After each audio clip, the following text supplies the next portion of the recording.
Hey guys, wanted to make a first video on how to complete the Build Dixie HTML Basics assignment and make sure everybody's kind of on the same page on how to do that. So I pulled up the first assignment here, and looks like we're going to make a website. And again, this is a sitemap. So you'll come in, you'll have the home page.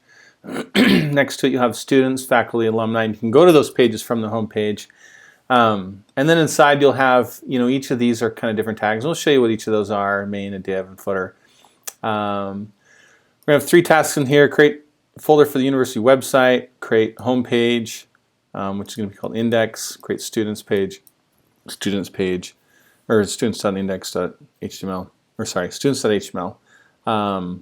First thing we need to do is we're going to create a folder called Dixie2. Let's just do that on our desktop here, okay? Make a new folder, and you can see up here I'm doing a Dixie2. Now I do not want a space. I do not want a capital D, or that's an S, D. I want to make it lowercase, no spaces, nothing, a Dixie2, just like so. Okay? And now we're going to make a home page that should look like this. And we're going to have some instructions down below. So first thing it wants us to do is create or open a text editor. So let's do that. I'm going to open that right over here. And we're going to make a file, and we're going to call it index.html. Okay? Because again, we want a home page, and we want a home page called index.html. So I'm going to go over here. I'm going to save this file as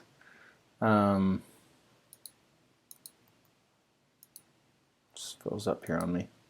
New file. Okay. So now let's go ahead and do a save as. And I'm going to save this into my Dixie2 folder, right? And I'm going to call it index.html because this is my home page. And now within here, you should see that index.html. If I double click on it, launch it, there's nothing there. I look at the source code, there's nothing there. Again, source code could be pulled up by right clicking and going to view page source. There's nothing there right now. But let's keep plugging away at this, and let's build out our template for all files. So what we need to do is we need to do the doc type, and this is an HTML5 document, so we'll do that code there. We'll have our HTML tags.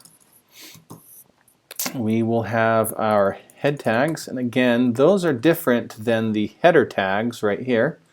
Instead of our head tags, we need a meta character set equals UTF-8.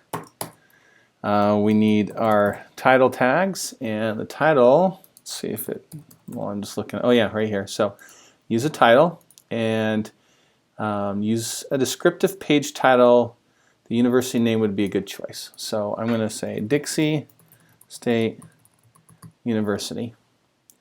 And then also in here, we need to add this special tag right here, and what this is going to do, this is going to block search engines from indexing this just so other students don't see it. So please put that in, or I'll dock you if your pages don't have it, just because I don't want others to get a hold of your homework online there. So we'll put those 3 things in, and for our head tags, and then we will add our body tags. And again, if everybody remembers, you have your head on top of your body, and there's not a neck tag, so just put them next to each other. And you can see how I'm tabbing over. This kind of allows me to see the opening and closing tags a lot easier if they have them. This one doesn't. I could put it next to each other or below each other, but it's just a really simple opening and closing. So we're going to go in here, and we're going to craft out essentially this. So we're going to have some header tags. And then inside of those, we will have some nav tags. And so underneath that, we will have a main tag. And you can see inside of the main, there is a div tag. So we'll do something with that a little bit more later on. And then the bottom, there is a footer tag. Oops, not a fodder tag. It's a big difference between those two. Footer there, okay? And so that's kind of the structure we just built out for our home page right here. All right, so we're going to go down, and we're going to add the head tags, not to be confused with the header tags. Code the header element with text, Dixie State University. Okay, so we will put that Dixie State University in right there instead of our header tag. And then, then it says contained within an H1 element. All right, so I'm going to take that and put that inside of an H1. All right, very good. And then next, we're going to go ahead and put the following items within the nav element with the bold text. So let's put those in here, like so. And we can just add a bold there. And I will put the closing right there, like so. Then configure the anchor tag so that home links to index, students to students, and faculty to faculty, alumni to alumni. Add an extra spaces between the hyperlinks with that character, okay, as needed. All right, so what we could do, just to kind of simplify this, if this makes it easier for you guys, just to kind of see, I'm going to put these all in their own lines, and it's not going to make a difference because it ignores white space, right? So we'll do an anchor tag, hyperlink reference equals index.html, like so. And put that home there. And then I'm going to put a couple of those spaces after. And that will just kind of shove 2 spaces in between the word home and students. Okay? So I'm going to go ahead and paste these in here. And those right there, and then update these students, faculty, and again, it's important to remember these all need to be lowercase, and I don't need to have any slashes or anything else because they're relative. I'm going to create these in the same directory as, inside the Dixie 2 directory as the index.html. So, an extra space, we got that. Wireframe, the main content area, you can look inside the book if you want to on that. Place the following element with an H2 element. Okay, so we're going to go into our main, probably move that space there, and we'll put that there, and we will make that, an H2.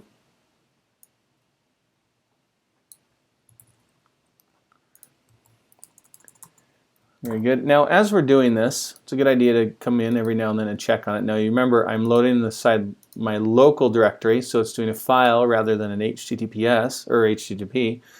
And you can kind of see the H2 taking place in the H1 right there. This is pretty simple. All right, so then it wants us to put a paragraph of that text right there. So let's come down. We're not putting anything inside the div yet.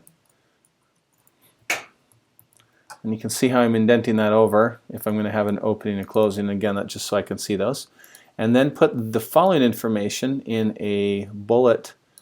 Man, universities needs to be with an S there. I'll change that. So we're going to come down here and we're going to do an unordered list. And I'm just going to dump all that content in there right now.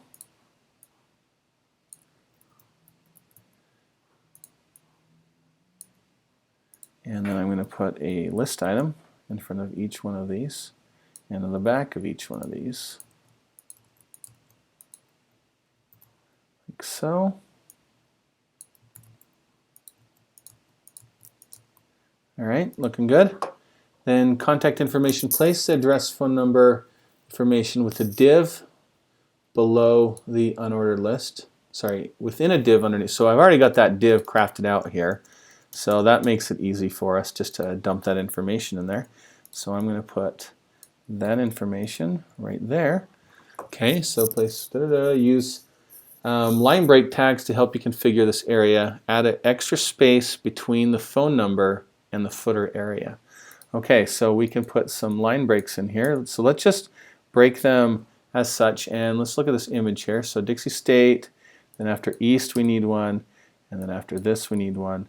And if you remember, we use the break tag to basically shove them down. If not, they're all going to appear on the same line.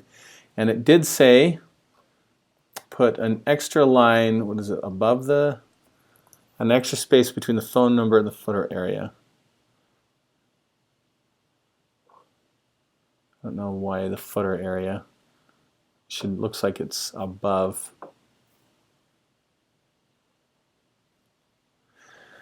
That's weird.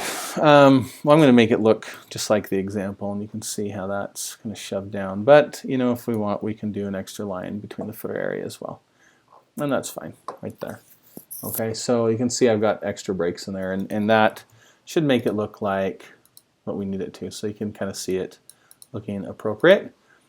And then in here, configure, so inside our footer now, configure the copyright and email address information within the footer element. Also configure small text size using small and italics with an I, and then the copyright information is. So if you can see, we already have our special copyright symbol, but we can do a small and italics, and I'll take both of this and I'll put them outside, and that should make it. So, and then it says after that, place your name in an email link on the line under the copyright. Web page in the figure above may seem a little sparse, but don't worry, get experience. Blah blah blah. White space, so to add a break in between the two of them. Your page does not need to look exactly. This point you should be getting comfortable. Save your file. Okay, so I'm going to add a break right there, and maybe it just be a little easier to, you know, I should probably indent these like that. That looks a little better. It's just so you can kind of see it going in and out. And then I'll do another anchor link, href. I'll do a mail to curl@dixie.edu. It's my email. And then it wants us to be curl@dixie.edu, just so it shows up. Or you could have first name, last name, whatever. I could have a matt@curl.com, whatever. But I'll save it as that. Let's look at it really quick. Okay, that looks pretty good. I think that looks like the example there. And now we need to make a student's page. So I'm going to save that, highlight everything. We're going to make a new file. All right, I'm going to paste that in there. I'm going to call this one a students.html. Okay, and now we need to add this little piece of code up to our title. So it's a student's page, and then replace the H2 tags on why attend Dixie. So I'm going to come right there, boom, because it's awesome. I'll just tell you that now. And then delete the home paragraph, order list, and contact information. So I'm going to wipe out all of that stuff right there. And we're going to use a definition list. So in a definition list, you need to do that, and then definition type, and then underneath those you'll have your definition data. And then in here it wants us to do an affordability, and then it wants us to do this. Now, for those on a widescreen monitor, you might notice that some of these cut right here. If you're on a really widescreen monitor, this would be just one continuous really long line. So don't worry if you're getting the really long line. I know a lot of students try to force breaks into these, and that throws problems. So do that. This little ampersand, if I want to do that, I can do amp for a special character, academics and learning. There we will, very warm here. It may or may not be in the, we're around 110 today. It's very hot on the time I'm recording this video. All right, so we've got all that. That looks good. Save your page, test in the browser, blah, blah, blah, verify, let's validate. Oops. So we're going to save that. We're going to go back here. We should have students working. You know what we didn't do? We didn't put these spaces after every single one of these. So I'm going to do that now. The last one doesn't need it, just to be consistent. And you can see that the space has been shoved in there now. And now I can jump between the two pages, and they look fine. They both look like the examples, although these are bolded. So I don't know if it ever said that. Oh yeah, configure the question to display in bold text. So we need to do that. So we'll do affordability. And I'm going to add just a bold tag there and one there. That's pretty simple. Okay, let's look at that now. Good, so that's bolded. Should be fine. So next thing we need to do is go validate. So we'll look up our HTML validator. And I can quickly just, well, I can go, if I have a link, I can just put the link in. But I'm just going to do a direct input right now by highlighting all of that and checking that page. And that came back fine. And I'm going to go to my other page and check that one. And it came back fine. So we're good on both of those. They're both validated. Looks great. And that's kind of what you guys should have. So at this point, you're going to want to upload this to your server and put inside your Dixie 2 folder. And you guys can get that uploaded there. I believe there's an upload video that I put out that you guys can watch to get some help on how to do that. So at this point, we will end the assignment. Hopefully that made all sense, good sense to you guys. Okay, have a great day. Thanks for watching.